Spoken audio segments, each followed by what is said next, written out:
الحمد لله رب العالمين والصلاة والسلام على رسوله الأمين اما بعد یو ملګری تپوس کوي چې وی حدیث کې راځي چې کله سړی مړ شي نو داغه ملګری او خپلوان داغه د قبر خواته ودرېږي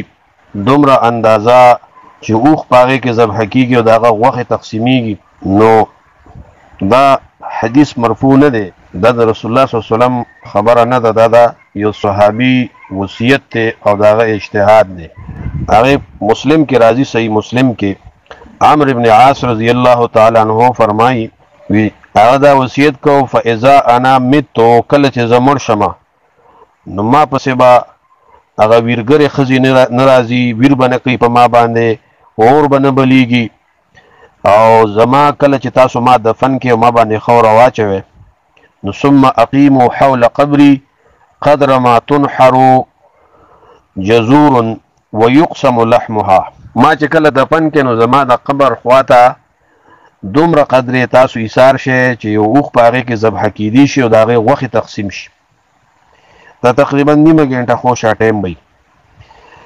حتی استانسا بكم تر دې چې زه الفت او استیناس حاصل کوم پتا سو مانوس شمه وانظر ماذا اراجع به رسول ربي او زه وګورم چې زه دا ګوره زکه استانسا بكم زکوي چې دغه وخت کې انسان په انتهایی وحشت کې زکه یو ناشنا سفر دی د قبر، داسې سفر چې په ټول عمر کې انسان لیدلی نه دی، نه د خپلوانو سره رابطه کولی شي، نه بیا راتلی شي او نه سره څوک شته دی هلته، بس دی دی د عمل دی او بس د عاقبت دی او آخرت دی. نو یو ډېر د وحشت او د هیبت سفر دی، دې وجې نه صحابه کرامو به چې قبر لیده خاص کر عثمان ابن عفان ډېر زیات پې ژړل. نو دغه وحشت د وجې نه دې صحابي داسې وصیت وکړو. لکه مثال په طور سره یو انسان سخت مریض دی او هسپتال ته یوسي او د خپل خپلوانو سره لاړ شو، هغه ته راځي نو دی ورته وایي چې ما نه مه ځئ، تاسو باندې زما زړه ډاډه کېږي. د دې هسې دا یو مثال د پوهې دپاره دی. نو عمرو بن عاص داسې ووی، خو د ده دا مقصد دا نه و چې ګینې دا څه دپاره، دا دې دپاره ایثار شی چې دعا وکړې ما ته د ترحم او د مغفرت دعا وکړې. او دغه ټیم کې دعا کول قبر خوا کې مسنون هم دي. لکه حدیث کې راځي ابو داود کې عثمان ابن عفان رضی الله عنه پر روایت سره چې نبی صلی الله علیه وسلم چې کله د میت د دفن نه فارغ شو نو په قبر به ودرېدو او فرمایل به استغفروا لاخیکم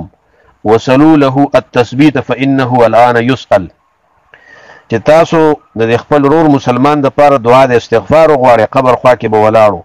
او د لپاره د مضبوطوالي سوال وکړي د الله نه چې الله پاک دې مضبوط کی په سوال جواب کې، ځکه دنه اوس تپوس کیږي. او قران نم دا معلومیږي سوره توبه کې ولا تقوم على قبره مودرګ په قبر د منافق عند قبره للدعاء. مفسرین معنی کوي د منافقینو د قبر په خوا کې د دعا د پاره. نو دینه معلومه شو چې دعا د پاره د مسلمان قبر ته سړی خوا کې ودرېدي شي دعاګانې وکړي. هلته تلاوتونه نشته، تلاوت کول د قبر خوا کې یا مقبره کې دا بدعت دی، هر بدعت مردود دی، باطل دی او گمراهی ده، دینه بزان ساتي. صرف دا د دعا او استغفار د پاره د میت دومره پورې دا حدیث مرفوع کې ثابت دی چې د قبر خوا کې سړی ودرېږي ایثار شي او هغه د پاره استغفار وغواړي او هغه د پاره تثبیت او مضبوطوالي چې الله دې مضبوط کړي په دې جوابونو کې او د قبر په سفر کې دا دعاګانې راغلي دي. باقي دومره ایثارېدل چې قدر ما تنحر جزور ويقسم لحمها، نو دومره ایثارېدل دا چرته حدیث مرفوع کې نه دی راغلی او نه د خلفای راشدین نه ثابت دي او نه د نورو صحابه کرامو نه ثابت دي. دا صرف د عمرو بن عاص اجتهاد او چې دومره ما د پاره ایثار شي او دا وصیت ځان له دا غي اجتهادي خبره وا، دومره ایثارېدل لازم نه دي او نو مسنون دي. او دعا د مغفرت او تثبت د پاره خو ثابت ده حدیث د مرفوع کې.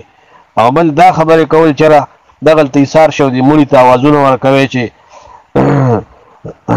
رب میں اللہ دے او دین میں اسلام دے او نبی میں محمد دے، دا आवाजونه دا بدعت دي، دا ثابت نه دي، دا چې چا ویلي دا غلطه ویلي.